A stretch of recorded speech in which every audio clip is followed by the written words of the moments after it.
If your home isn't selling, it may not be the market, it may be the strategy. And I know that sounds a little direct, but it is something many sellers need to hear right now. For the last several years, homeowners got used to a market where homes could sell quickly, sometimes with multiple offers, sometimes with very little preparation, and sometimes even with pricing that was a little ambitious. But today's market is different. Buyers have more option. They are paying close attention to price, condition, monthly payment, insurance costs, repairs, and overall value. So if a home is sitting on the market longer than expected, the question is not just what is wrong with the market. The better question is what part of the strategy needs to change. I'm Valerie Barber, your Central Florida Realtor. And in this video, I'm sharing some of the most common reasons homes do not sell and what sellers can do to fix the problem before the listing goes stale. The first reason a home may not sell is overpricing from day one. This is probably one of the biggest mistakes a seller can make, and I completely understand why it happens. Sellers want to leave room to negotiate. They want to test the market. They may have seen a neighbor sell for a certain price a year or two ago and assume their home should do the same. But buyers are not shopping based on what the market was. They are shopping based on what is available right now. When a home starts too high, serious buyers may skip right past it. They may compare it to other homes that are better priced, better updated, or offering more value. And once a listing sits for a while, the excitement around it starts to fade. That early momentum matters. The first few weeks on the market are when your home usually gets the most attention. If the price is too high during the window, you can miss the strongest pool of buyers. Then, when the price reductions start happening later, the home may already feel stale to the market. The second reason is poor presentation. And this does not always mean the home is in bad condition.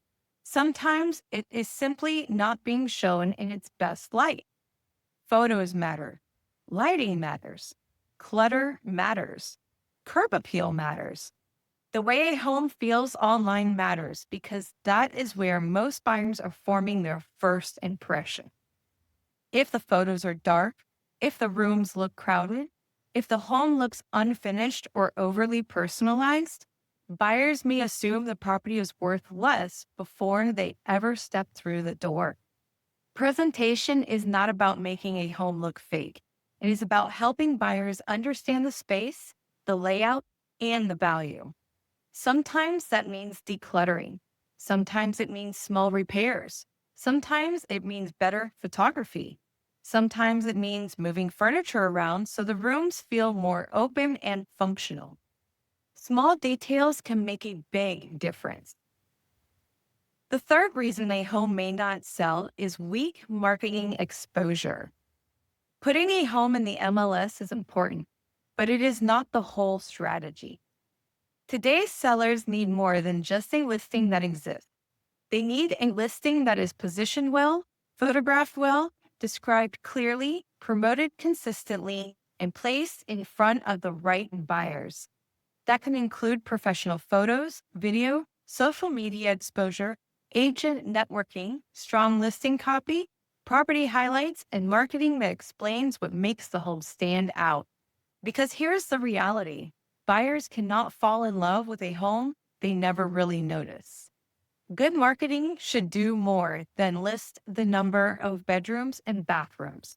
It should help buyers understand how the home lives, what makes it useful, what makes it special, and why is it worth seeing in person. The fourth reason is ignoring buyer expectations. Buyers today are more cautious. They are looking at monthly payment, insurance, repairs, and the cost of improvements.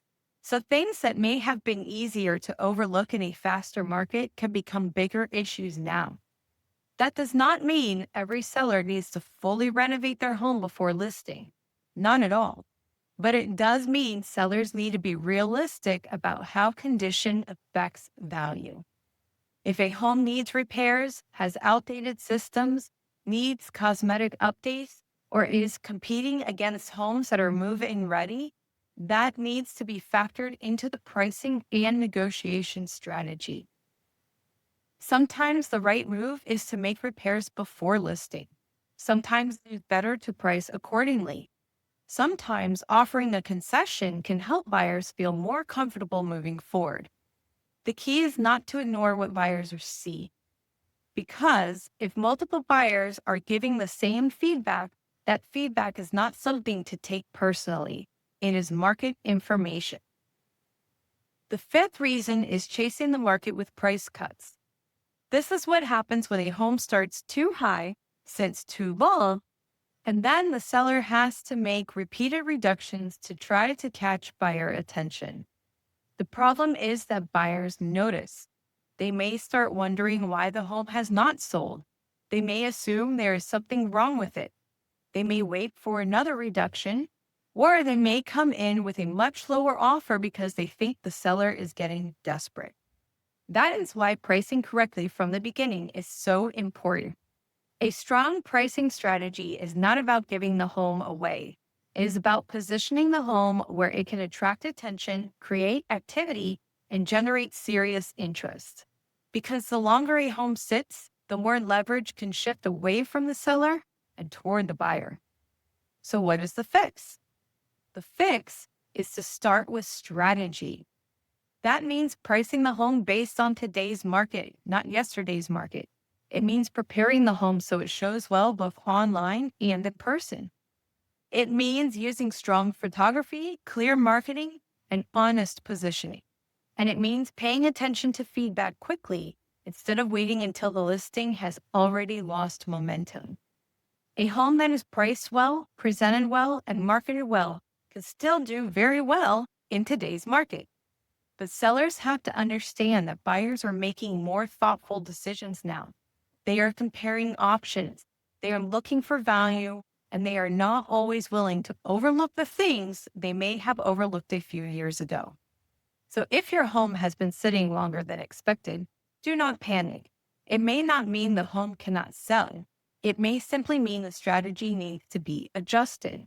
And if you are thinking about selling soon, the best thing you can do is get the strategy right before you ever go on the market. Because fixing the problem before it starts is almost always better than trying to recover after the listing has gone stale. How long has your home been on the market, or are you thinking about selling soon? Drop your situation in the comments and I'll share what I would look at first. And if you are in Central Florida and want help understanding how your home should be positioned in today's market, I would be happy to help you take a closer look.